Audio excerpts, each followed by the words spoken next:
Good morning and welcome to this book launch. I'm very pleased to be able to welcome you to this event. We have people from, I think, 16 different countries across the world, and we ourselves are spread across the globe. And so, wherever you are, welcome to the seminar. As Michael has indicated, this is the third book in the series on studies in the contract laws of Asia. The first two volumes have been a remarkable success on remedies for breach of contract and formation and third party beneficiaries. And I'm sure this third volume will equal the success of its predecessors. My function today is to briefly introduce everybody. I'll start by introducing myself. My name is Ewan McKendrick. I'm a professor of English private law in the University of Oxford, and I'm also the chair of the Finance Committee of Oxford University Press, which is the publisher of this book series, and we're extremely pleased to be able to be associated with the book series in this way. Our speakers this morning are two of the editors of the two editors of the book, and we also have two respondents, one of whom contributed a chapter to the book on regulating unfair terms and consumer protection under Taiwan law. Now, there is a sense in which the speakers don't need any introduction, but nevertheless, I'll briefly give them one. Our first speaker is Professor Mindy Chen Wishart, who I'm very pleased to say is currently the Dean of the Law Faculty here in Oxford. She is a professor of the law of contract and a tutorial fellow at Merton College. And she has also published with OUP a very successful book on the law of contract. I know it's extremely successful because since its publication, my own royalties have diminished substantially as a result of the market share which Mindy has taken. Our second speaker is Professor Stefan Wogenaar, who's a director at the Max Planck Institute for Legal History and Legal Theory. Stefan is a much missed colleague here in Oxford. He was the professor of comparative law, and he has extensive interests, including, again, from an OUP perspective, an extremely impressive volume of which I am privileged to be a contributor on the UNIDROIT principles of international commercial contracts. Our third speaker, the first respondent, will be Lady Arden, who is currently a justice of the Supreme Court in the UK, and she has been on the court since 2018. She is also a distinguished jurist and an OUP author, and has a two-volume collection of essays under the title of The Common Law and Modern Society, Keeping Pace with Change, and Human Rights and European Law Human Rights and European Law, Building New Legal Orders. And then our final speaker is Justice Jan, who's the Grand Justice of the Constitutional Court of Taiwan and a professor at the National Taiwan University. And he has contributed chapters to all three volumes in the series. So I'm going to ask Mindy to speak in just a minute, but before I do so, one final matter from me, and that is you will see at the bottom of your screen, hopefully, that there's a question and answer tab, which if you wish to raise questions with our speakers, and I would very much encourage you to do so, please use the Q&A function. And then when we get to that point in the webinar, I will then read out the question and direct it to the person whom you wish to ask the question. So without further ado, can I once again welcome you to the seminar and hand over to Mindy. Thank you, Ewan. And good morning, everyone. Thank you for taking time to click in and celebrate the birth of our volume. This is the Asian contract law baby number 3. The gestational period for an African elephant is 645 days. And volume 3 has actually taken the time of 2 African elephants. So it's a 2-elephant book, but we will be much quicker with the next 2. So what is the Studies in the Contract Laws of Asia? Well, it's a series of 6 volumes published by OUP. The project involves over 150 contributors and commentators from 14 countries in Asia. We've deliberately tried to expand the contributing pool. These are from China, Japan, India, Korea, Hong Kong, Vietnam, Singapore, Taiwan, Cambodia, Thailand, Indonesia, Philippines, Malaysia, and Myanmar. Volumes 1, 2, and 3 were published in 2016, 18, and 20. And volume 4, we hope to get out by the end of this year, and volume 5 by next year. Volume 6, pandemic permitting, we are planning this. So the genesis of this project was actually my involvement with the Principles of Asian Contract Law Harmonization Project, so-called PACL, in 2010 to 12. Now, I thought that to really succeed, the Asian jurisdictions needed a better understanding of each other's contract laws. Now, in Europe, comparative lawyers have for a very long time examined each other's contract laws in a detailed, technical, and doctrinal way. And this scholarship has played a vital role in the harmonization projects like PECL. It's also underwritten international instruments like the UNIDROIT principles. And you know, the problem with Asia is there is no Asian lingua franca. And post-World War II sensitivities means that there is really unlikely to be. The PACL project itself used English, and I found actually very little written in English on some of the Asian jurisdictions, and very little that was up to date, and absolutely nothing on some other jurisdictions. Now, Stefan will explain to you how difficult it is, I'm sure, as I have found, to try and do any comparative law that fills in the Asian gap when you don't have any sources that you can access. The same in legal education. Even recently, my colleagues were in financial law were saying they would love to know what's going on in Chinese corporate law, but they just don't know. There's a gap, right? So you need the materials.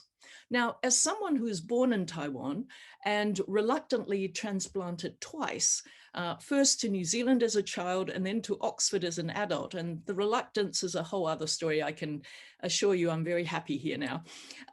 But this project brings together several of my worlds, East and West, contract law, and access to good Asian food. So I'm hoping the pandemic will permit more travel soon.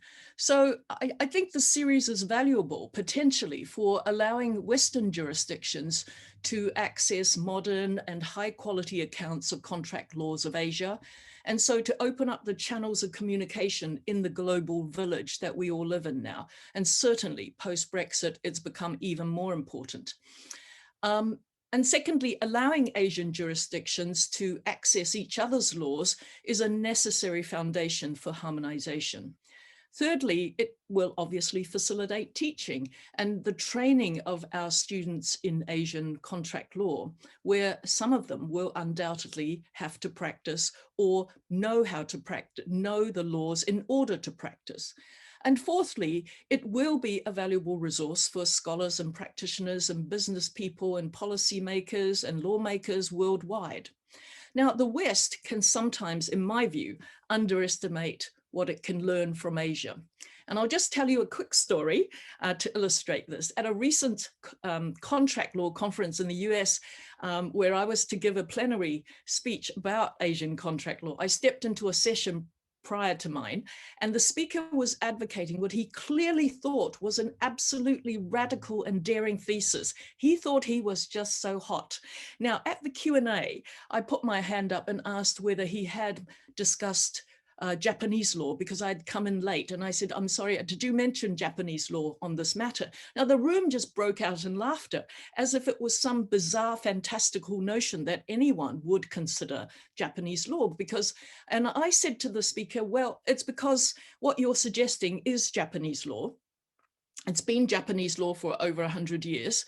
It's also the law in Thailand and in Korea. So if you want to know how this idea would work out, we have places we can find out from. And oh, they said, and they stopped laughing. So I think it's notable that our study covers about half the world's population, and it's an area of undoubted growing economic strength. And I'm going to steal a line from Stefan, that if they're not the jurisdictions of today, they're undoubtedly the jurisdictions of tomorrow. So, and a final reason, I think, why scholars in the East and West might be interested in this series is that the contract laws of all Asian jurisdictions have been transplanted from European law. And I found this absolutely fascinating as a former historian. Almost a third of the world's population live in regions marked by the common law. And even after independence from Great Britain, you know, for example, Hong Kong, Singapore, India, Malaysia, Myanmar. And the story of many Asian civilian jurisdictions like Korea, Taiwan, Thailand is directly linked to Japan's early adoption of the German law during the Meiji Restoration, and of course, Japan's subsequent colonialism. China's contract law is the product of a fusion, obviously with Chinese characteristics. I did ask about that at a recent, in fact, at a seminar on Saturday. I don't think I got a satisfactory answer to what this actually meant, but I will keep asking the question. Anyway, it's a fusion of civil law, common law, international instruments and restatements, and it's all supplemented by judicial interpretations of the Supreme People's Court. The most recent codification of contract law is, the new one is of Cambodia and drafted with the assistance of Japanese experts. And this is heavily influenced by international instruments. Now, in contrast, Indonesian contract law is just frankly anachronistic and bewildering. You know, every time I think about it, I'm amazed by it. They have three contract laws operating simultaneously. First, indigenous laws of different ethnic groups. And so that's already wildly pluralistic. They have like 16,000 islands. Second, Islamic contract law, which is also pluralistic because of the different schools of Islam. And third is Dutch law for the commercial contracts, which is based on French law. And that's been enforced in Indonesia since 1846. The astonishing thing is not even that. It's the fact that it's in Dutch and there is no official Indonesian language version. Moreover, 98% of lawyers and judges do not understand Dutch or French. And on top of it all, the Dutch contract law has been substantially reformed in 1992. So I felt like David Attenborough when I discovered this. I felt like I was discovering some crazy psychedelic new species, you know, and it was not in some far-flung corner of the world, but in fact in the largest Muslim majority and the world's fourth most populous country in the world. So I think Asia is the perfect laboratory for examining the phenomenon of legal transplant. How resilient is the law when it's transplanted? How might it mutate?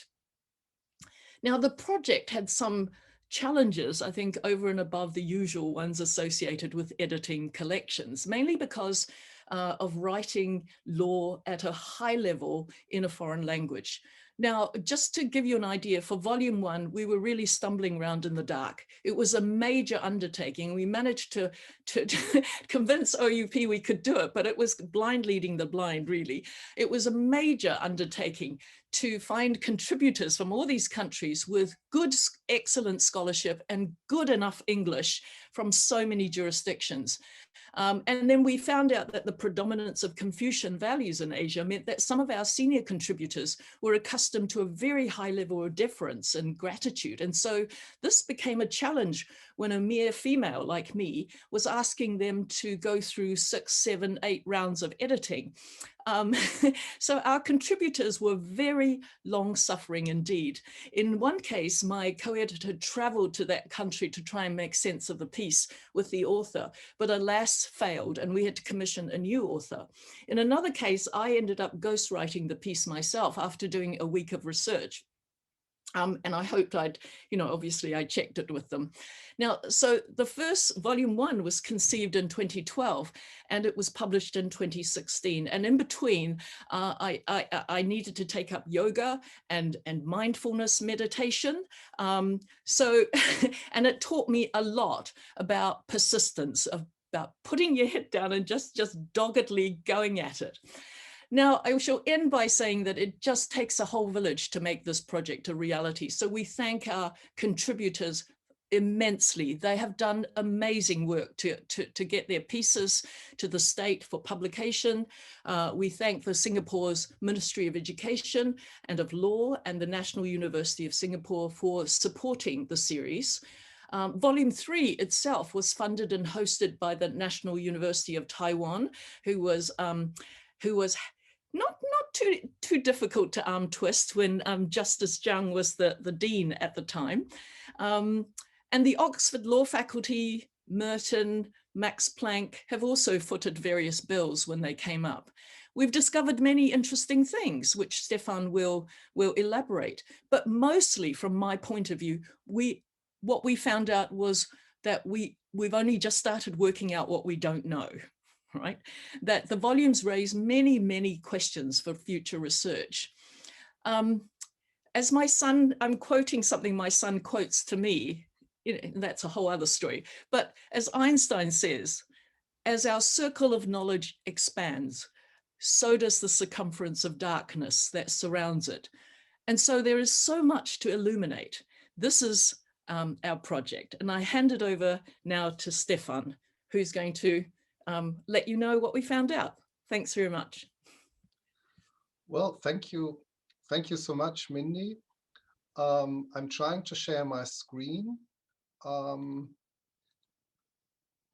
I hope you can see the slides now. So my role is to speak specifically on the findings of volume 3, which was published just a few weeks ago. Mindy's already introduced you to the overall series, the bigger project behind this specific volume. I'm going to say a few words on that project as well, beefing up what Mindy said in certain cases, because I knew she wouldn't have slides, but I'm trying to visualize 2 or 3 points she made. But then I'm going to focus mostly on the 2 topics that we covered in volume 3. The first, the contents of contracts, which is mostly contractual interpretation, and the second, the control of unfair terms in those jurisdictions that we surveyed. So a few words again on the project of which this volume is a part. We are now halfway through. Which actually is quite daunting. Mindy has already said a few words on the scale and the difficulties, but we're glad to say we've come to volume 3, and we're planning on having volume 4, which is on what continental lawyers would call defects and consent, and English lawyers would perhaps call mistake, misrepresentation, and similar doctrines at the end of this year. And then in the next year, we're very optimistic to have the volume on termination and frustration. And as Mindy said, volume 6, which may even be the most difficult one, will be perhaps 3 or 4 Asian elephants or African elephants. I don't know. Now, the jurisdictions covered, we call it studies on contract laws in Asia. That's a bit of a misnomer. We're really focusing on East Asia and South Asia, and obviously Southeast Asia, but in that region, we're really comprehensive, and I think there's a justification for focusing on these jurisdictions because if you take them together, as Mindy mentioned briefly earlier, We've covered nearly half of the world's population, and these countries include, of course, economies that cannot even be called emerging economies any longer, or tigers.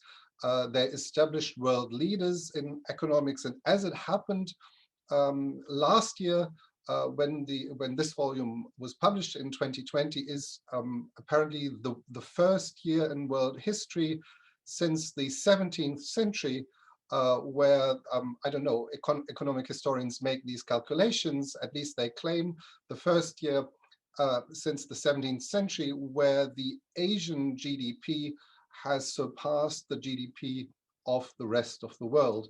And this is where the line of the future contract laws or the future economies should be coming. We're not talking here about some emerging economies, countries that will be important in the future. These are jurisdictions that are eminently important for world trade and commerce as we're speaking. Mindy's already mentioned a few of the problems. I just want to add one or two that I found particularly baffling as an editor. Well, of course, as has been said, English is the language of the project. That is a problem for some of the authors, but not only because of their own proficiency in English, but also because many of the materials they had to use have never been translated. Or even worse, sometimes there are translations of legal sources, of cases, but they are totally unreliable. And as it happened, while we've been proceeding with this project, Asian private laws, or many of them, have taken a very dynamic development. Indonesia has just been mentioned with a code of 1846 still in place, but that's perhaps the exception. Vietnam had in 2015 its third civil code in just 20 years. Of course, reflecting the transition from a socialist economy to a capitalist economy. That came into force in 2017. India has a brand new Consumer Protection Act. There was a major reform of the Japanese Civil Code, which came into force last April. And the new Civil Code of China, as many of you will know, just came into force 2 months ago. And that meant, of course, that many of the chapters had to be revised, rewritten, adapted, and so on. But it wasn't just difficult for the contributors. I, as an editor, and I'm just speaking in my personal capacity, I'm not speaking of Mindy, of course, who effortlessly glided across all the problems, but I actually found it very, very difficult because I am a comparative lawyer. And one of the first things I would tell my PhD students is never work on a jurisdiction where you don't speak or at least read the language. Now, with all these Asian languages, there's no way I don't speak or read a single one of them.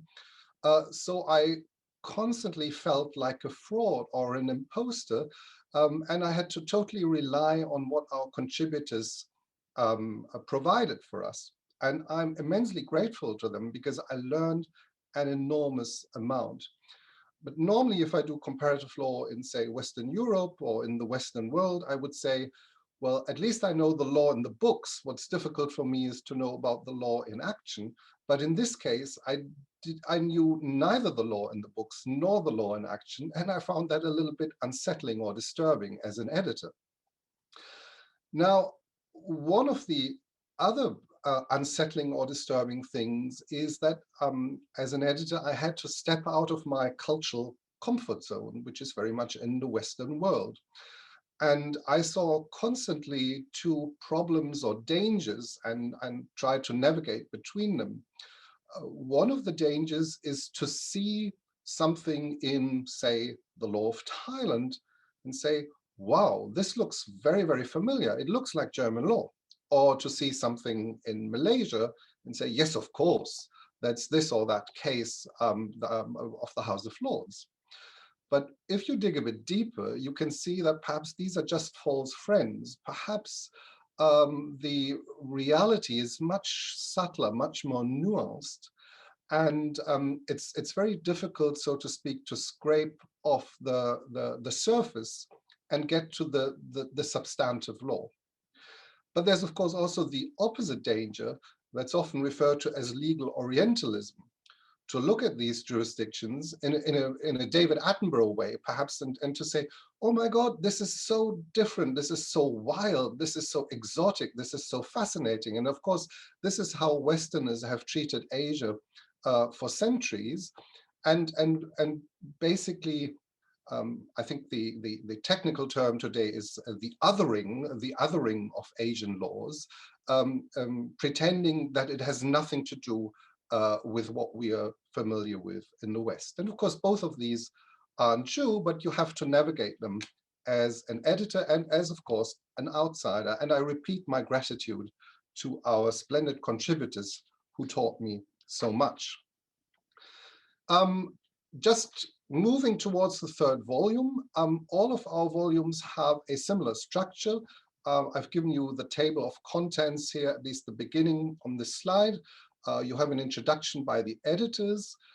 And importantly, we're very transparent. We let the readers see the questionnaire that we gave our contributors.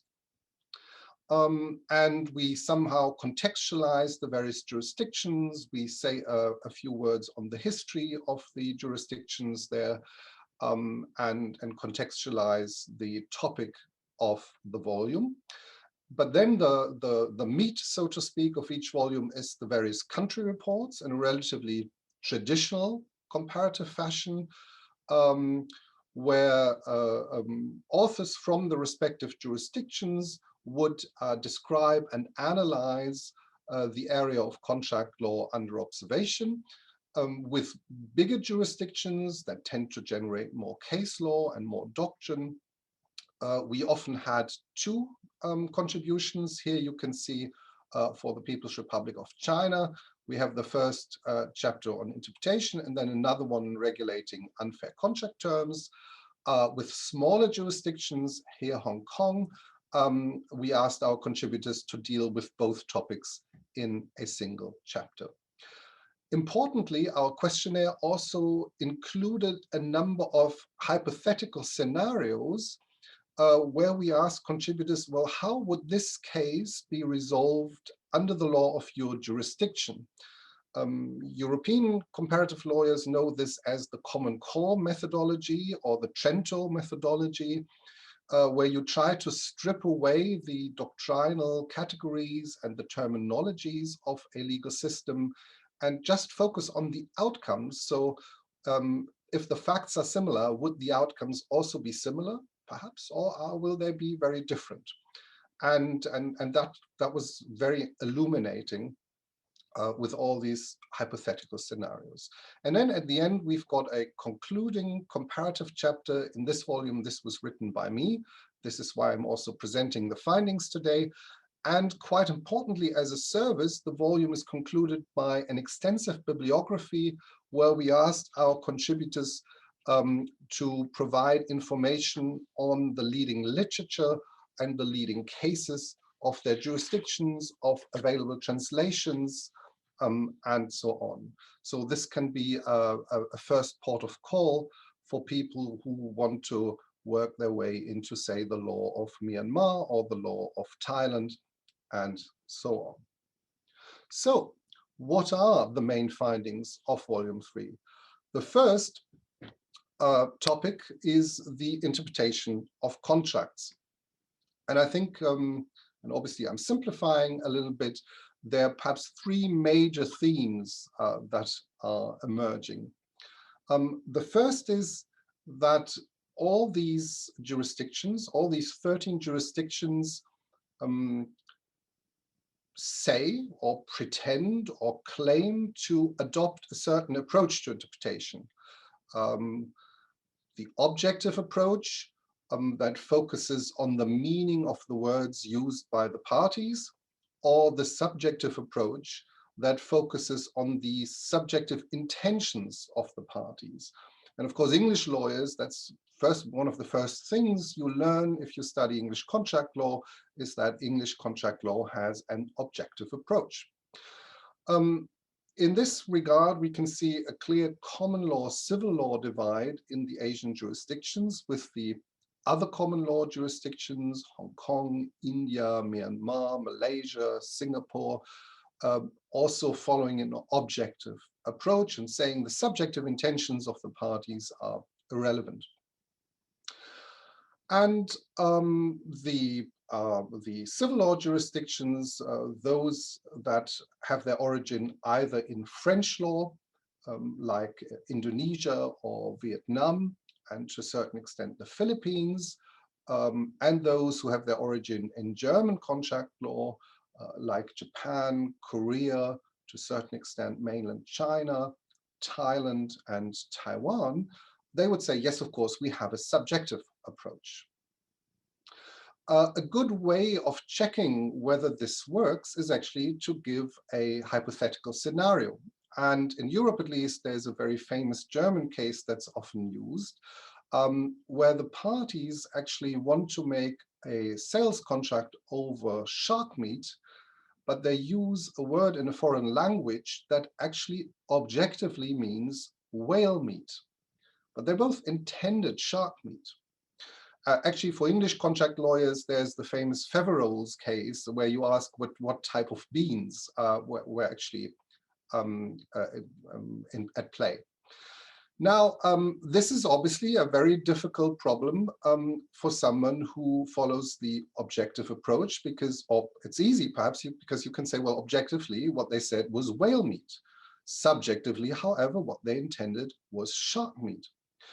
Now, the civil law systems actually have a special doctrine for this that they consider to be a part of the interpretation of contracts. They say if you give a false denomination, Latin a falsa demonstratio, to the subject matter of the contract, you can disregard that. That's not possible under an objective approach to interpretation. However, and here we see a first major distinction between the common law and the civil law. The common law says, yes, but we have outside the law of interpretation actually an equitable doctrine, a separate doctrine, which we call rectification, and that we can use, at least if the contract is in writing, to literally rectify the words of the contract so that it reflects the intentions of the parties. That's, of course, not uncontroversial, and the scope of the doctrine is discussed and has been discussed recently, I understand, but at least there is a kind of safety valve. So once you focus on individual scenarios, you can see that often these subjective, objective denominations are almost like ideological labels that legal systems give themselves, but in the end, very often a pragmatic solution is being found. A second major theme is, with all doctrines of contract interpretations, what are the actual aids to interpretation that you're allowed to use? What can you look at as a judge if you have to interpret a contract? And there we saw across our 13 jurisdictions a broad similarity. Judges obviously would look at the words used by the parties. They would look at the general meaning of the words used, but also perhaps at technical meanings or customary meanings or certain meanings established in a given trade sector.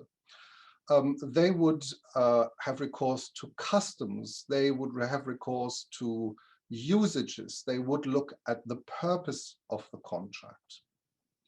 They would look, in order to interpret one clause of the contract, to the entire document of the contract. But where we found a major difference is in the area that English lawyers would refer to as the exclusionary rule, where you are not allowed as a judge, for the purposes of interpretation, to take into account both the preliminary negotiations between the parties and the subsequent conduct of the parties. By the way, and this is a little bit self-defeating, you're allowed to take into account those if you rectify the contract, but that's just a side story. Now, in the civil law jurisdictions, both in Asia and in Europe, this is regarded as totally uncontroversial. Of course, you can have recourse to the negotiations. And if you're focusing, at least prima facie, on discerning the intention of the parties, then it would be totally illogical not to have recourse to the negotiations. And as was made clear by Lord Hoffman and Chartbrook, the reasons of English law for maintaining the exclusionary are primarily pragmatic ones and less so principled ones. Perhaps that's a useful story. Always from comparative law we can learn. Perhaps what we can say is that none of the civil law jurisdictions in Asia that we looked at have claimed any difficulties flowing from the fact that judges are entitled to look at the pre-contractual negotiations when interpreting a contract. So the major concern that seems to haunt the English judiciary and also the common law judiciaries in Asia, that the amount of material would be exponentially growing and bog down the courts, has certainly not materialized in those jurisdictions. The third theme, and perhaps the most important one, is the vexed question: what do you do if the various aids to interpretation conflict with each other? And that's the age-old conflict between contextualism and literalism. If the wording of the contract appears to be absolutely clear and unambiguous, but it's relatively obvious that the parties intended to do something totally different because of the commercial context and the obvious purpose of the contract, will you then stick to the wording, or are you prepared to deviate from the wording? And we all know that the common law jurisdictions have been for a long time more towards the literalist end of the spectrum, and the civil law systems have been more towards the contextualist end of the spectrum. And that's something that we can observe in Asia as well. Neither of these jurisdictions is fully literalist or fully contextualist. There's no jurisdiction that would say, oh, we don't care about the words of the contract at all. We as judges do whatever we wish with the contract. But there's also no jurisdiction that is entirely literalist in an extremely rigid fashion. And I'm going to say a little bit more on that spectrum in a minute. Where we can see, again, a major distinction is in the case of gap filling. What does the judge do if the contract has a gap? There is a lacuna, a casus omissus. Again, English law and the common law systems in Asia would say this is not a question of interpretation. It's not the judicial business to fill those gaps. Whereas the civil law jurisdictions simply have a broader concept of interpretation and say, well, we supplement the contract by way of supplementary interpretation and fill the gaps in doing so, because we draw on all these circumstances, the purpose of the contract, the nature of the contract, customs and usages, to fill the gap. Now, English law would say that's not the business of interpretation. We do have a separate doctrine, the doctrine of implication of terms, but there we have very specific tests for filling a gap, and they impose a relatively high threshold, the business efficacy, the officious bystander test, and so on. So these are, and that obviously again was very controversial over the past few years, these are two separate doctrines. Pacey, Lord Hoffman, that seems to be at least what English law assumes for the time being. Now, if we look a little bit closer at these three major themes, we can observe, as Mindy said earlier on, an astonishing number of path dependencies because of the legal transfer that occurred from the European source jurisdictions to the Asian jurisdictions. And that is really observable across the board in the terminology that's used, the various categories like implication, rectification, interpretation, or supplementary interpretation in the civil law systems. But you can also see it if you go down to individual solutions in specific cases. And here I'm just giving you a random overview of the fascinating things that you can observe. Now, what you can see is not only legal transfers from, say, English law to the law of Hong Kong, but sometimes actually double transfers where English law is first received in India in the Indian Contract and Evidence Act 1872. And from there migrates further east to Malaysia in the Indian Evidence Act, also to Singapore, or the Indian Contract Act and the Indian Evidence Act are also enforced still in Myanmar.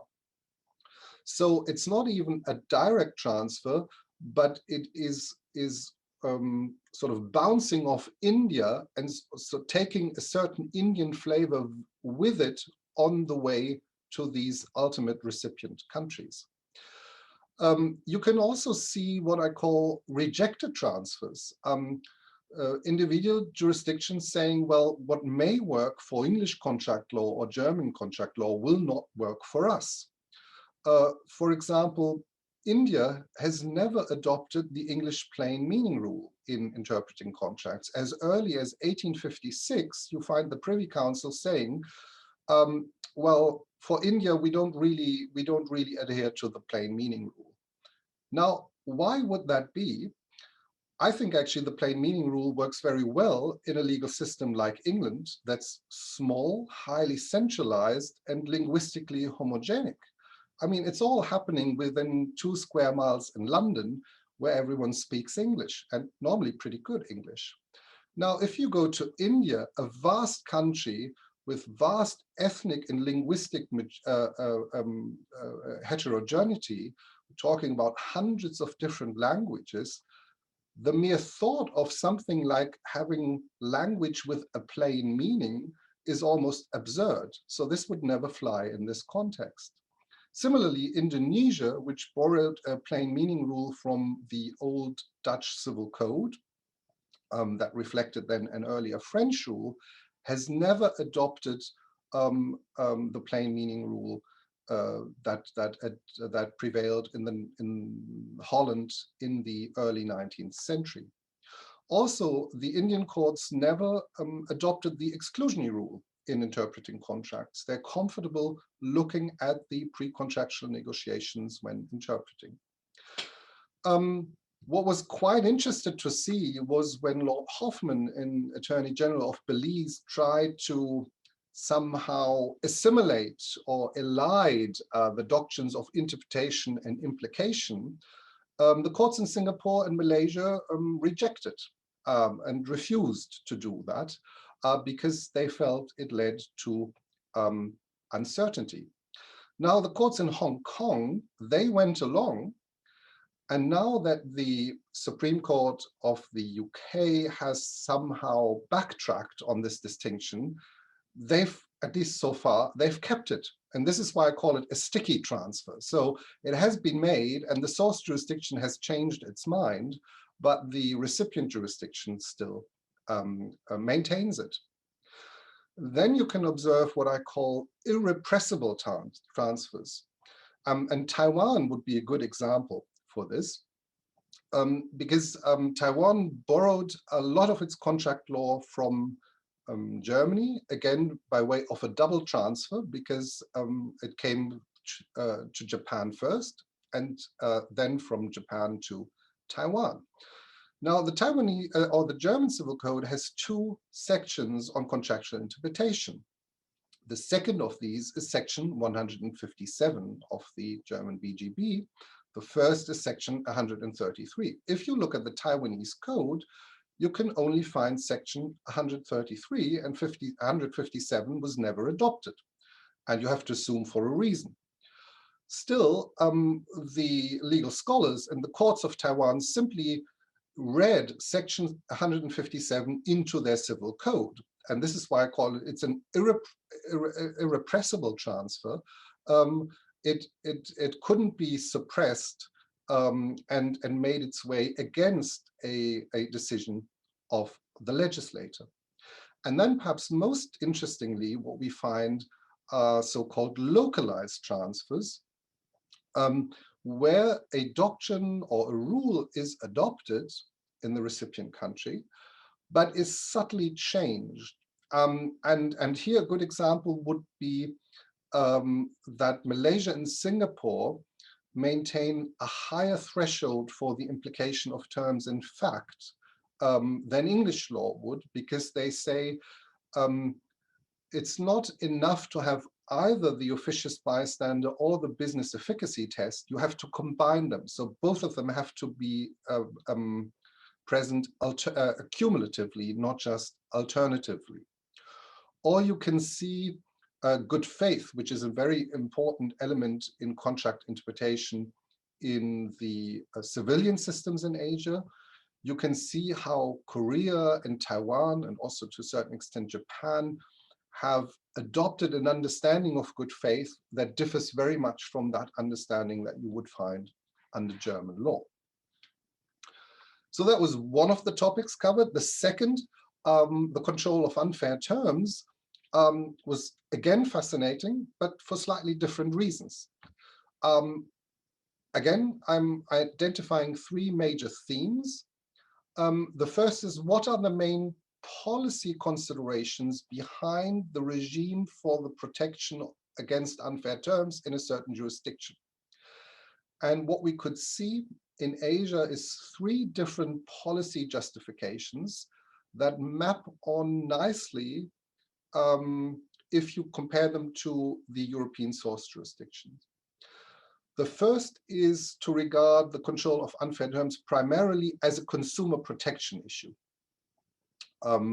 That's originally the French approach. And you have some legal systems in Asia that adopt this approach, and the entire protection against unfair terms is in specific consumer legislation. You could also say the main policy justification is that you want to protect parties against the imposition of standard terms by the provider of standard terms. That is actually the German understanding.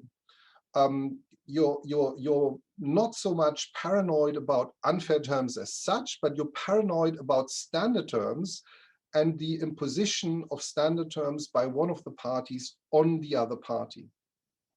And this means that in those jurisdictions, actually, the control of unfair terms is not restricted to consumer contracts, but also applies to commercial contracts throughout. And then a third policy justification is that you say, well, we look at certain types of clause that are typically unfair. So some sort of fishy clauses that have it imminent in them that they might be unfair, such as exemption clauses or limitation clauses. And that's, of course, the English approach, that you start with a type of clause and you protect against these specific types of clause, at least as a starting point. Now, in most jurisdictions, these three policy considerations are mixed. I mean, if you follow one, that doesn't mean that you, for example, if you care about standard terms, you can still care about consumers, and you can still care about certain types of clause.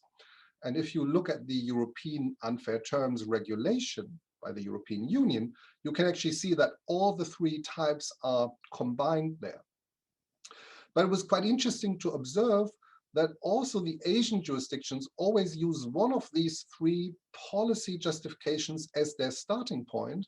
And that means that the scope of application of their unfair contract protection differs. Sometimes it's only for consumer contracts, sometimes it's also in commercial contracts, but only if it's an unfair standard terms, and sometimes it's only if it's an unfair, say, exclusion clause.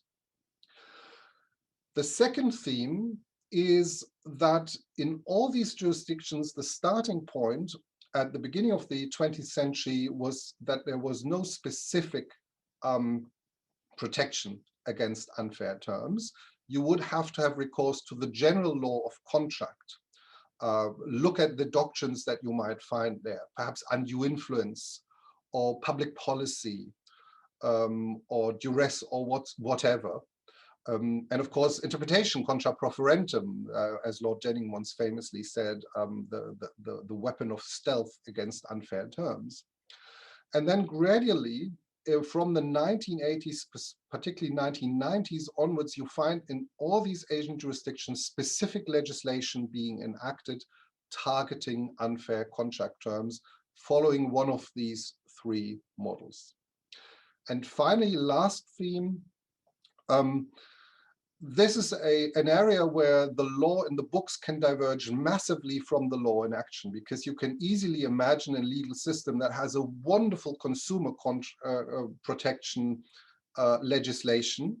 But if you look at enforcement, it's pretty dire. So what you really have to look at is at the protective culture that you find in those systems. And there, of course, we saw vast differences between jurisdictions. Some have special tribunals looking at the fairness of contract terms. Some involve their Ministry of Justice. Others have specific procedures. You have reversals of the burden of proof and so on. And it's a fascinating patchwork that you can observe.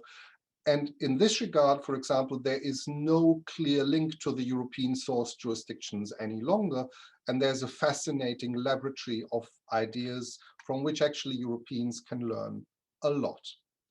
Now, I'm already coming to the end.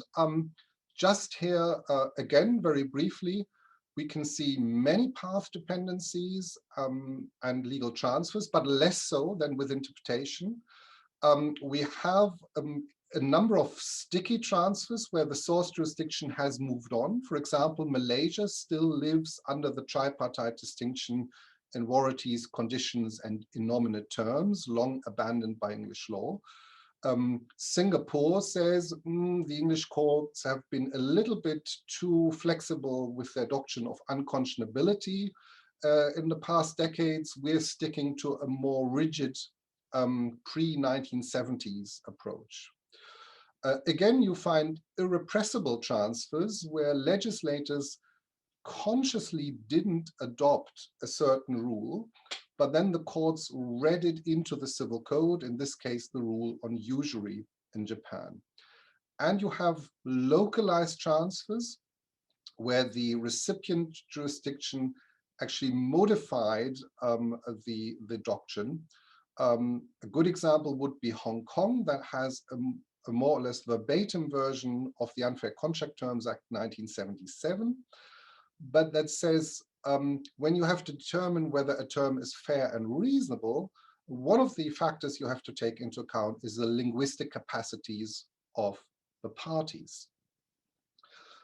So where does that leave us? A fascinating array, bewildering at times, and perhaps the major conclusion I would draw is the one that Mindy referred to earlier on. We've learned how much we don't know, and how much research would still be have to be done.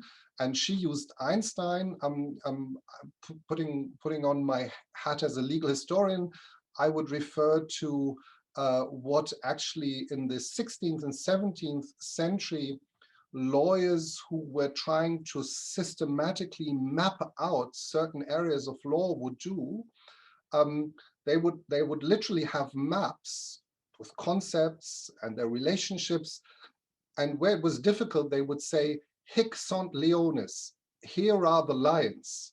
This is where no one has gone before because it's so dangerous and we don't really know how to do it.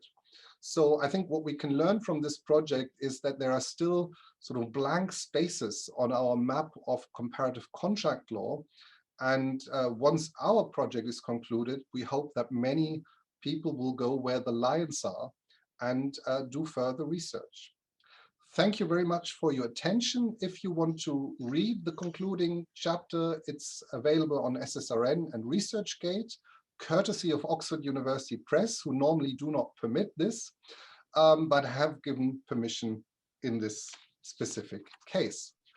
And I'm now privileged to hand over to Lady Arden, and I look forward to her comments. Thank you very much.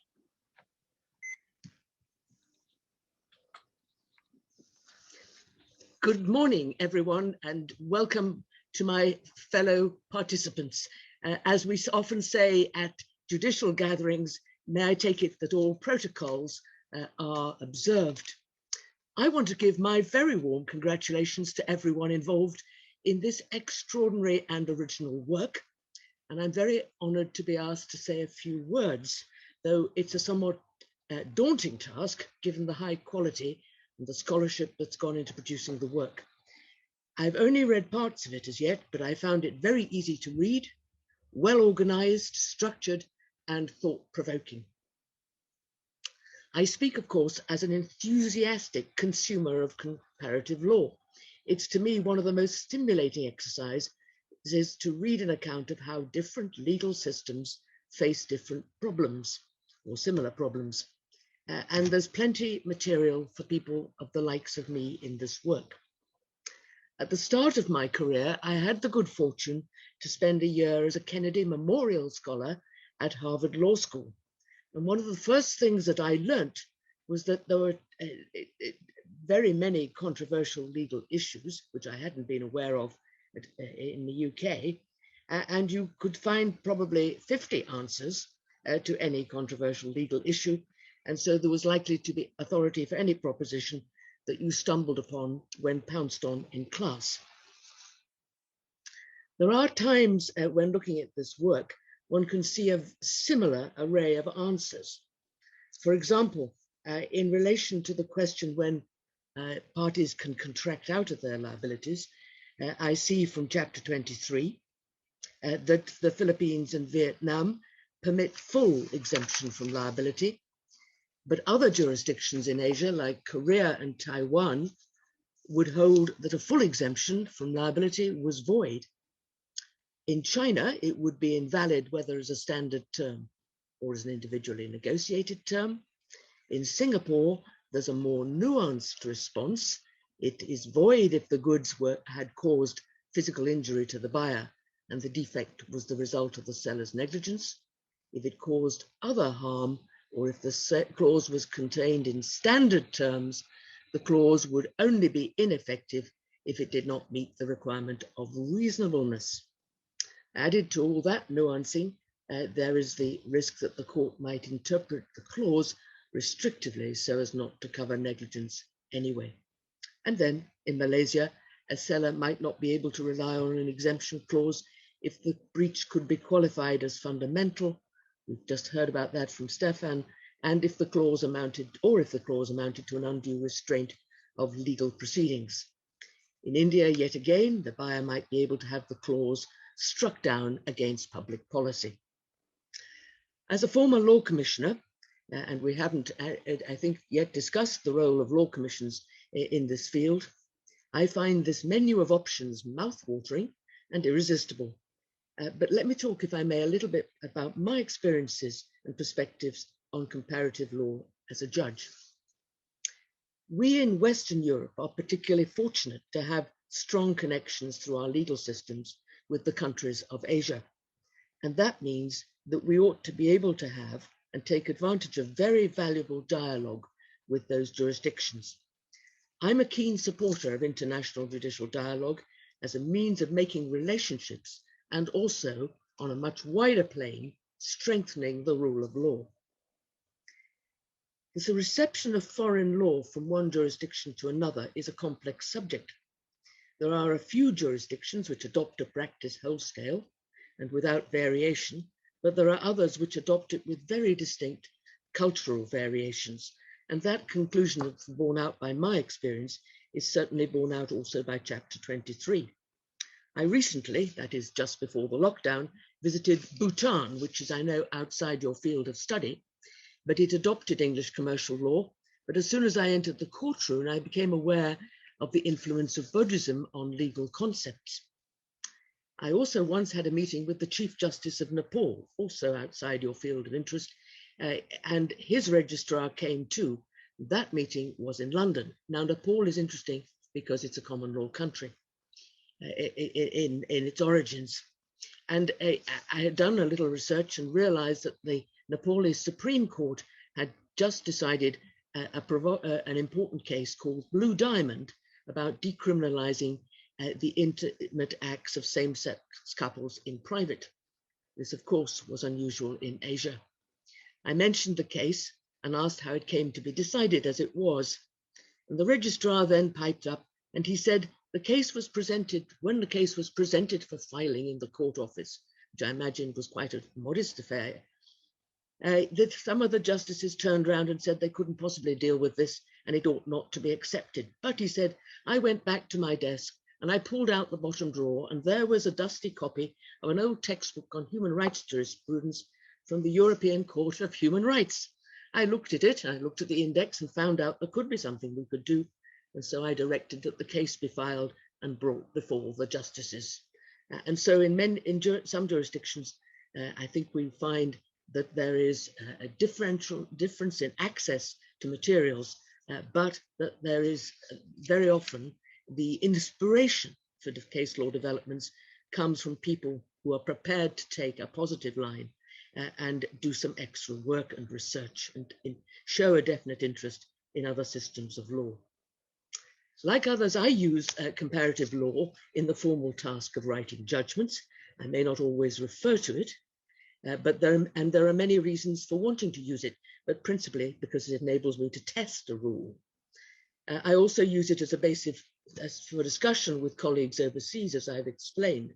To do that, I have to prepare quite thoroughly in advance as to what their approach is, what their recent case law has been, and so find subjects which would be fertile subjects for discussion.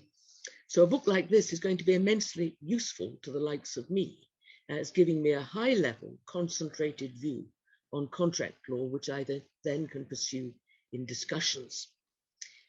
But as Professor Wagener pointed out, often one finds false friends. You think you have a common concept, but when you get down to discussing it in detail, you realize it's not as common as you thought. I'm immensely keen on these discussions because if we can use the same language, then we can break down national barriers and gain from each other. I do it both to learn about another system and to be enriched in that way, and also to help and influence their response. I also think that international judicial dialogue has made judges everywhere more aware of the need to communicate clearly with the outside world and with the world outside their own boundaries. And this has led, I think, to an increase in accessibility of judgments and to the availability of judgments in more than one language on foreign courts' websites. I'm always very pleased to find even a short section on the website of an apex court in another country in a European language, which can give me a bird's eye view about the work they do. And I very much believe this transparency increases judicial accountability worldwide and promotes the global rule of law. So it seems to me that the comparative law is pretty much like learning a foreign language for judges. You have to learn the basics, but then when you do, you can take your knowledge in any direction you choose and at any level: politics, culture, places to visit, and so on. And so in the law, you can take any topic that you choose. In this case, today, we're looking at contract. But it's always important to approach international dialogue in a spirit of humility. Since this book is published by Oxford and is being beamed from Oxford, let me remind you of Thomas Jones, Sir William Jones, one of the first comparative lawyers who was a judge in India and lived from 1746 to 1794. He was a very much better linguist than I, because he knew 13 languages thoroughly and another 28 moderately well. And he was extremely keen to use his languages to reach a deeper understanding of law with other countries. And he's particularly noted in Asia for having produced a translation into English of what is said to be the earliest legal code in Asia, the laws of Manu. They're written in Sanskrit, and the passages of them are still respected today, although there are other passages which deal with the caste system, which would not be highly regarded today. For those of you who are not familiar with William Jones, and he must have made a huge contribution to comparative law in Asia, you will find this wonderful statue to him in the antechapel of University College in Oxford. And so I come to this subject very much as a consumer of comparative law, and therefore I very much welcome this book. I do not have as much time to spend in the libraries as many scholars. For me, law is lived in real time, and I see problems as they emerge. But I like to contextualize problems. I like to see comparative law. On a lighter note, as this has been quite a heavy discussion, perhaps I could be permitted to say that rather than discuss interpretation of subjective and objective interpretation through the medium of whale meat or feverols, if anyone knows what they are, perhaps I could refer you to the 19th century English writer, Charles Dickens, who spoke about a conversation between Mr. Pickwick and Mrs. Bardell. Mr. Pickwick was in lodgings with Mrs. Bardell, a widow. She obviously rather fancied him. Mr. Pickwick wanted to take on a servant, and he was trying to get Mrs. Bardell to agree to this. So he said, would it be possible, Mrs. Bardell, that two people could live more modestly than one? And wouldn't it be nice for you, Mrs. Bardell, if you had somebody to keep you company on evenings when I am in town? And of course, she got completely the wrong idea, blushed madly and fainted, and it ended up with an action for breach of contract, this time breach of promise of marriage. And it may be that some of your students across the world would find the sheer theatre of this more interesting than whale meat.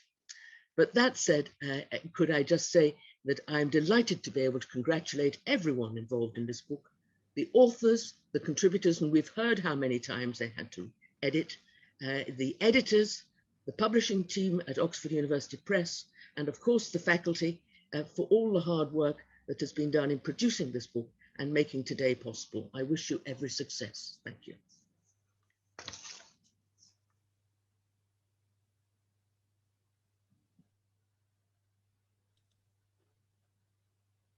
Yes. Thank you, Lady Arden. Hi, everyone. So, it's a great pleasure and honor for me to join today's event and say some words about the book we are launching and the project of studies in the contract laws of Asia, led by Mindy and Stefan. I had the privilege to participate in the project from the very beginning until today. Therefore, I would like to share with you the experience related to the project.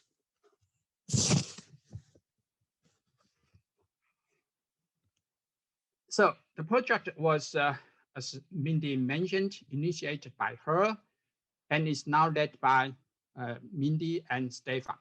The contributors, scholars, and lawyers come from Asia and Europe.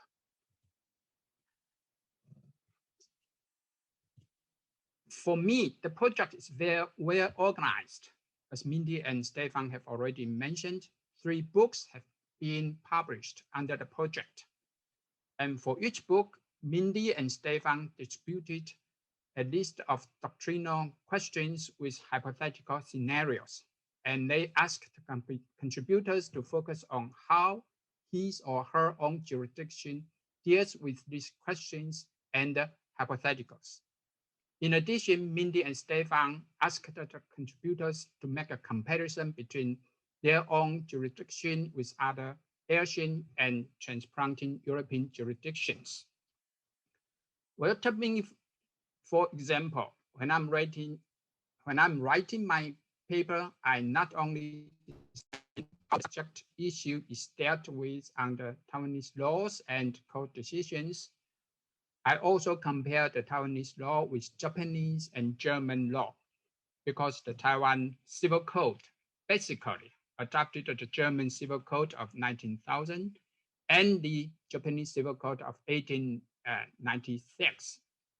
In addition, I take CISC, PICO, PIC, and DCFR into consideration if it would help the readers better understand Taiwanese law.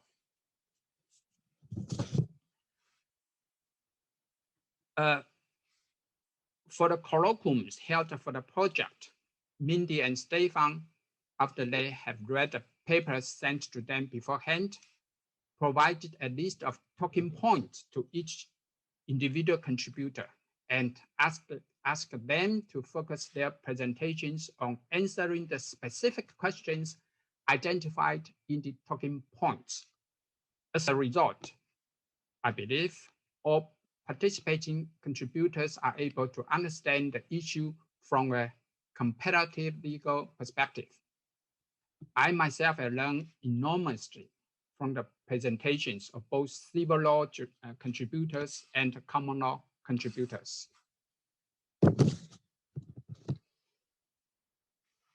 Well, Mindy has said that the editing had been very difficult for her and Stefan. I can confirm this. Well, after the colloquium, the contributors are required to review and usually to rewrite their papers based on the discussions and comments in the colloquiums. The final drafts will then be sent to Mindy and Stefan for editing.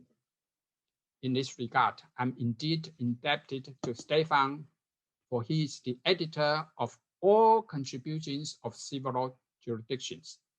I know it has been a very difficult task for him, but he has been doing the editing brilliantly.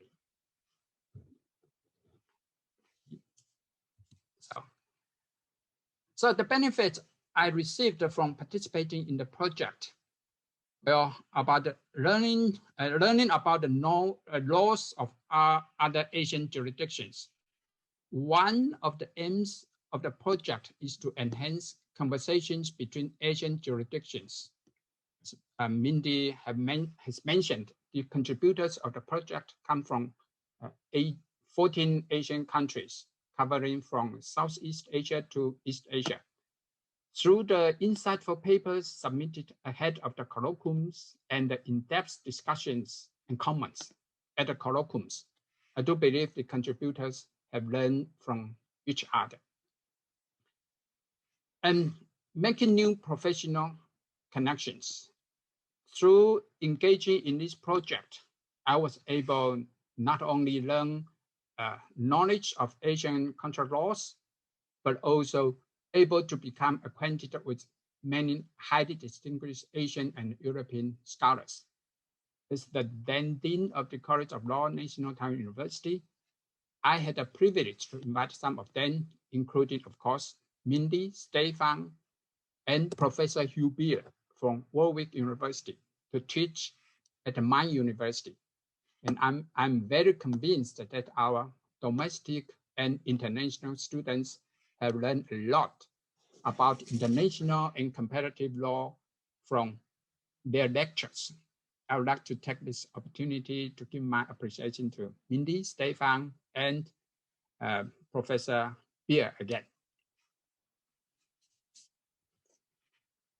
So, in conclusion, I would like to cite a remark made by the former Justice of the UK Supreme Court, Lord Roger Thurston. Lord Thurston said in his foreword for the second volume of this series, and I quote, "It is a groundbreaking project.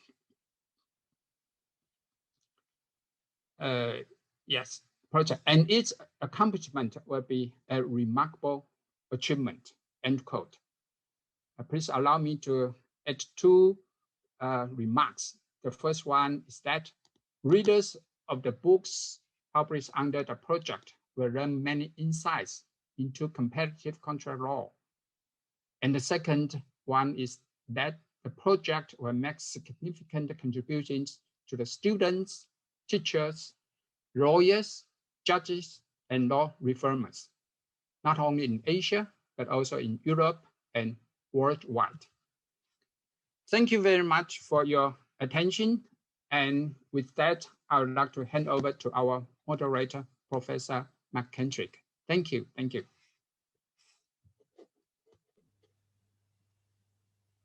Thank you very much to all our speakers for running to time and for their illuminating contributions. I have at the moment a couple of questions that are on the Q&A. If you do have any, please do submit them. The first question, I'll direct it to you, Mindy, and then you can pass it on as you see fit. As a law practitioner in Indonesia, I really need enlightenment about how law experts in common law countries view our Indonesia contract law. Now, there is a focus on labor law, but I think you might want to deal with contract law generally and labor law if you can. Okay. Well, I think in my presentation, I probably did give you an indication of how it's viewed. But in addition to that, which was some of it was for dramatic effect, but obviously we got an account of Indonesian law from someone from the National University of Singapore who's been with us, and he is an expert on Indonesian contract law. And as a result of our project, he's going to write his own book on Indonesian contract law. But I mean, I got the impression that what we got was the law on the books and that we had no real idea of how it worked. And so we did invite, for one of the volumes, we managed to get a high billing law practitioner to come, and we peppered him with questions. He was very, he kept reminding us how many billable hours he was giving up by coming to us. But we really appreciated it. But we realized that, you've just got to start somewhere with these things. You just got to put something on the board, even if it's the wrong thing. So you can make a start. You can only steer or drive a moving car. And so I would say that my overwhelming sense is that of we don't really know what happens, in a system where, dare I say it, and I'm sorry, but the corruption index, they score fairly high on the corruption index as well. And it is actually really difficult to know how people actually make deals, how they actually find ways of enforcing it. I think that's really all I can say about it. I know nothing about the labor law in that country. I know that there are experts in Europe, especially in Holland, on Indonesian law as well. And one thing we could have done was to invite Europeans, but what we tried to do was invite locals, because we thought one of the aims of this project was capacity building as well, and introducing Eastern academics and to the project and to join the conversation in the world. Stefan, you might want to add something. Yeah, thank you. No, I think that we both share a bit of an unease with many of these contributions, because as it was just said, it's very difficult to know what actually happens on the ground. And as Mindy said in the introduction, in Indonesia, it's even more complex than in other legal systems. But I think if the question is for the general perception of Indonesian contract law in the English-speaking world, I think so far there is no perception at all. I mean, people just don't realize, and this is just a shame, because as it was said earlier, this is a big country. It's an enormously important, geopolitically, economically important country. And just to know nothing is not good enough. So at least I think we now know a little bit, a tiny little bit, and all we can hope for is others working more in this field. Okay, thank you both. Mindy has referred to the Netherlands, and our next question comes from the Netherlands. An old friend, Professor Hondius, good to hear from you again. He compliments you on the volumes that you've produced, but his question is essentially about your selection of jurisdictions. In particular, why did you not include countries such as Afghanistan, Pakistan, and Central Asia? He realizes there may be practical reasons for not including such jurisdictions, but asks whether there are any others. So I'll take this one because the jurisdictions were somewhat set from volume 1. So, as I explained, these things are organic and opportunistic. It was a result of leaving the PACL project. And I'm afraid I took a contingent with me. and we felt that we'd done a lot of work and it would be a shame to waste it. So we started with those jurisdictions, right? And also we could communicate with each other. That was a start. We could communicate with each other. I think one of the things I found very difficult with the PACL project was that they utterly refused to include India. And I couldn't see how you could do an Asian contract law project without including India. So we added India, and then we added more as we went along. I think volume 1, we only had 11. So, and I remember that so it was based on who we knew, who people we knew, because you had quite a high threshold. They had to have a level of knowledge of contract law, a level of awareness of other people's contract law, so you at least had some sense of how you compared, and you needed to be able to have the language and know people even to ask where to start. I know that one of the OUP reviewers said, you can't call it Asian contract law, it's only 14 countries.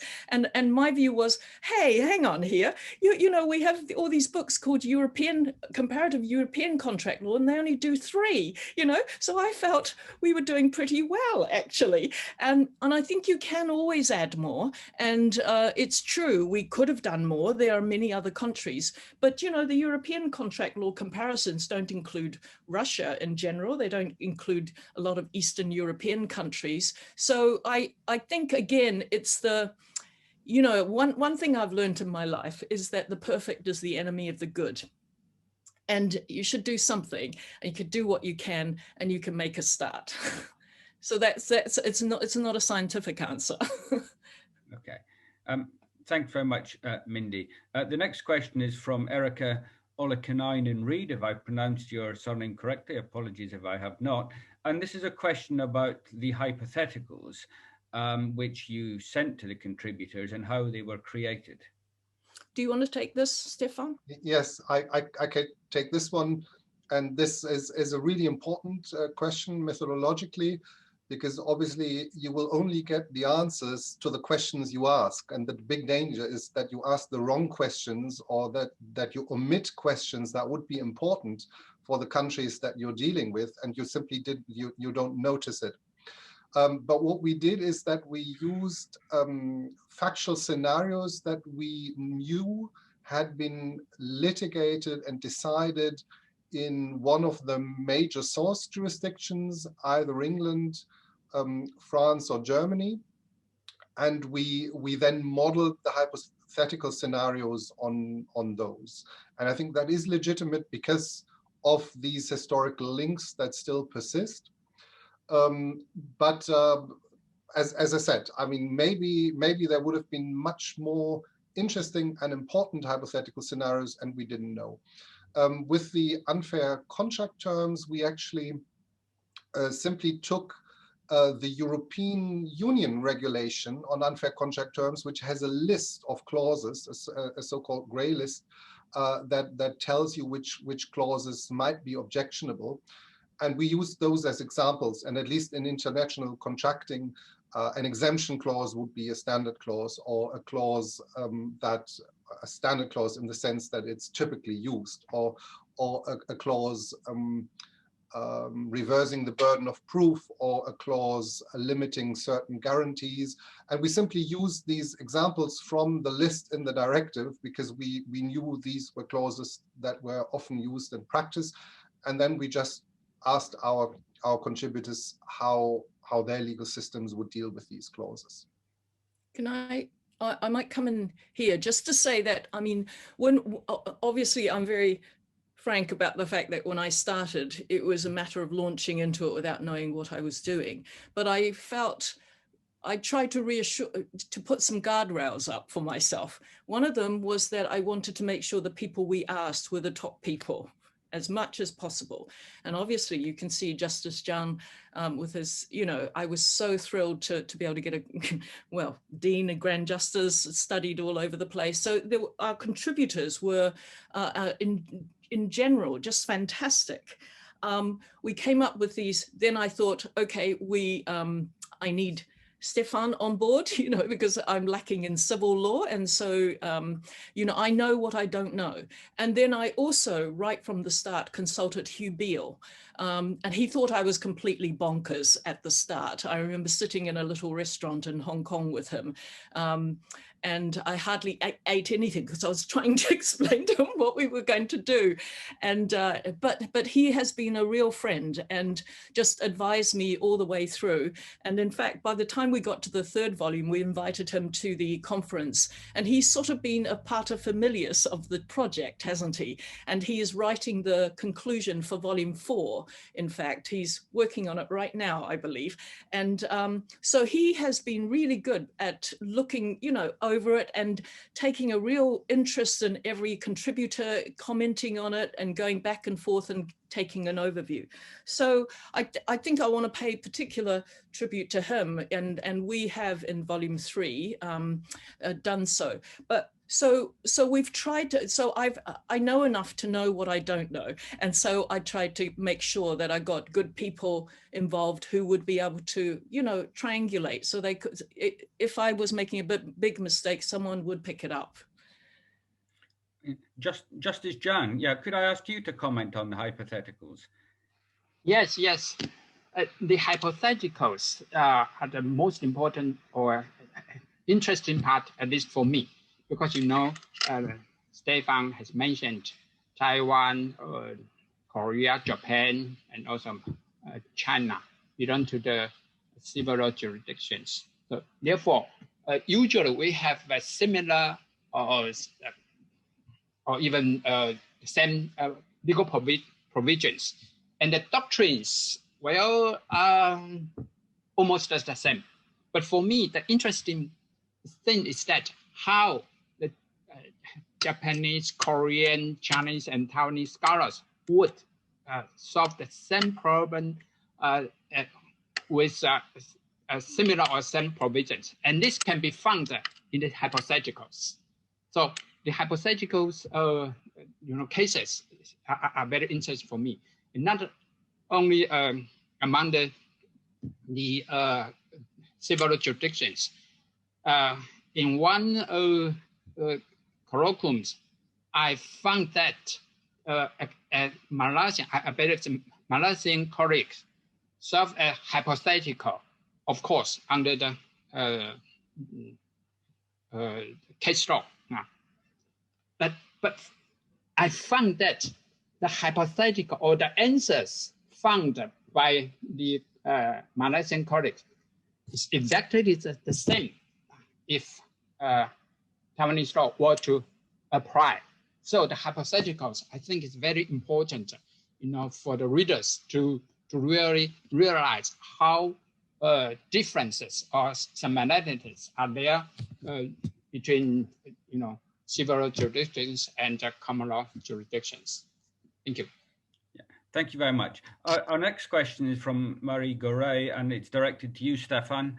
And she's wondering if there was any specificity and common point in Asian contract law. I think it should be as for the way the rule of law is written, the art legislatif. And she also says many thanks for a great webinar.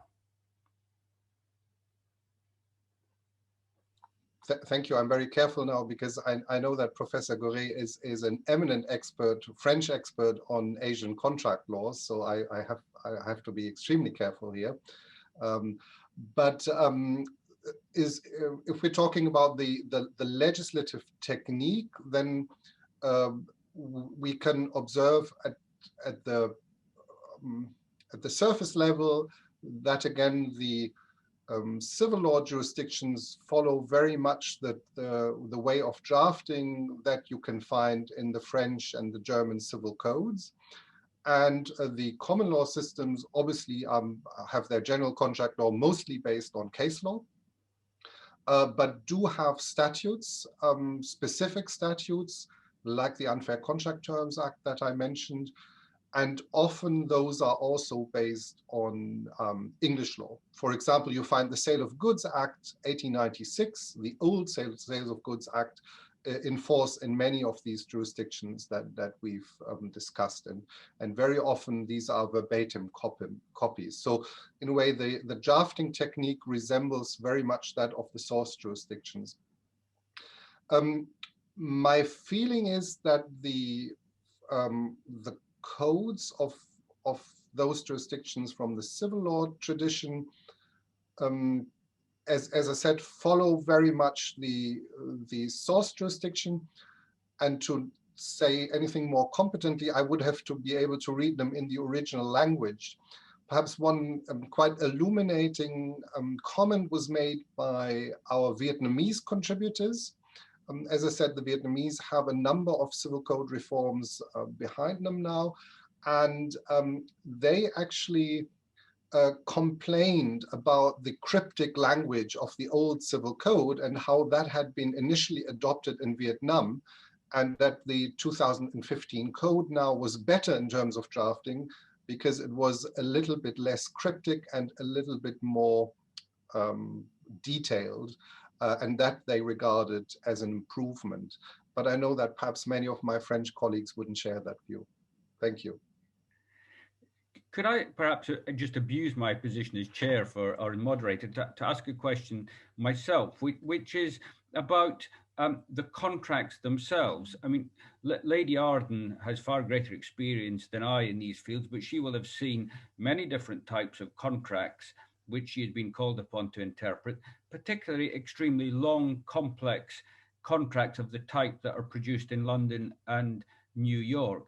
When contracts are being interpreted in Asia, do you get a sense of the kind of type of contract that the courts are actually concerned with? Can I answer this? Yeah, a little bit, and again, we only have glimpses. And I think it depends, or the sophistication of contract drafting depends first on the legal tradition, and then secondly on the economic development. So first we see a real difference again between civil law tradition countries that tend to have relatively short contracts, although of course nowadays in major commercial transactions you also have enormously long contracts. And then the common law jurisdictions like Hong Kong and Singapore that have extremely detailed, lengthy, and sophisticated contracts. And that obviously does influence the interpretation.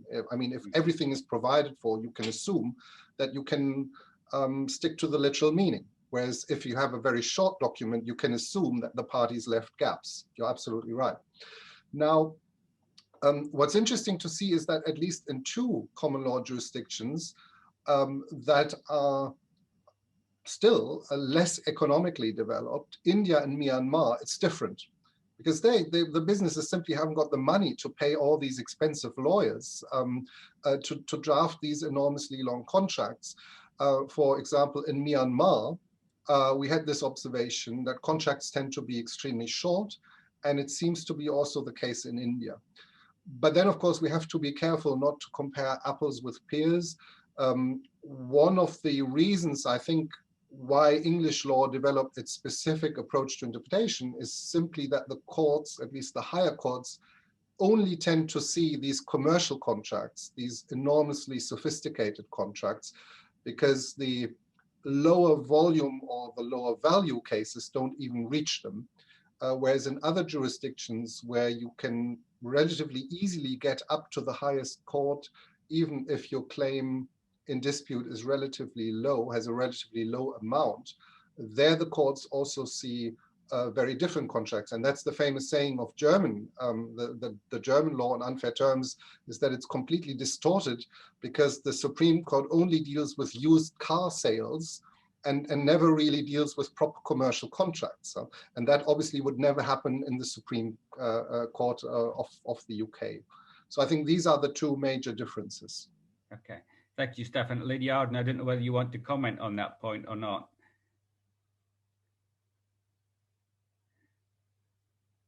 You are absolutely right that contracts come in all shapes and sizes. And you find that for the most valuable transactions, you can have very flimsy, open textured contracts indeed, which require a lot of interpretation. And then for the construction of a small dwelling, you might have a very complicated construction contract, all written out in writing. So we have to look and deal with both sorts. Okay. I think our time has more or less gone. I'm going to have one final question, Mindy, which I think both shows the importance of the project in which you're engaged and also enables you to advertise for the future. And it's a question from Vietnam, from Natalie, who says, as someone growing up in Vietnam, this is the first time I've seen Vietnam in legal jurisprudence, so I really appreciate the effort put into this book. My question is, given COVID and disruption to businesses around the world, do you think there's scope in the next volume to cover the doctrine of frustration and force majeure clauses? Yes, our poor contributors have already had their drafts pushed back to them and said, can you add anything about COVID? I mean, for example, Singapore has new legislation brought in, to give relief in particular circumstances. So certainly we're asking contributors to comment on that where appropriate.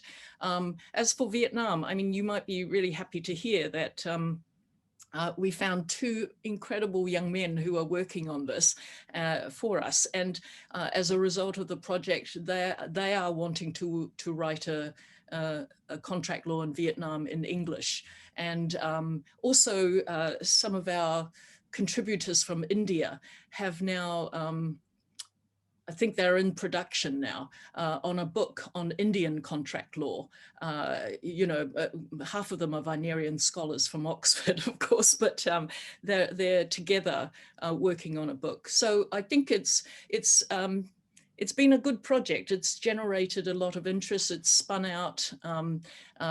People have had conferences. There have been other subjects like trusts and land and property where they've said, oh, we're going to do what Mindy's done and Stefan have done. And they've asked me, how I started it and what the process was. And they've copied that template. So it's been a really satisfying thing to do. And for me, it's been a funny way of going home. When you get to middle age and you're a double immigrant like me, you try and find a way home one way or the other. But given that my Chinese is now really pretty bad, I sound like a drunken 3-year-old when I tried to speak it. So so this project has allowed me to go back to Asia professionally. On that note, can I just draw this webinar to a conclusion? Thank you very much to everyone who has joined us today. Can I thank Lady Arden and Justice Jan for giving up their time today, particularly Justice Jan for giving up your Friday evening in Taiwan. And can I congratulate Mindy and Stefan on the production of this volume. I was thinking in terms of the importance of this to the academy, to the judiciary, but as Lady Arden has also pointed out, it is also important for law commissions and law reform bodies around the world. And you are to be congratulated on the production of this volume. I haven't myself read it yet because I haven't got my own copy, but it's hopefully on its way to me. I very much look forward to reading it. And thank you everybody for your participation today. And there you see, Justice Jan is holding the book up. It does exist. And I do hope you'll all go out and buy it. Thank you very much for joining us today. Thank you so much. Bye, everyone.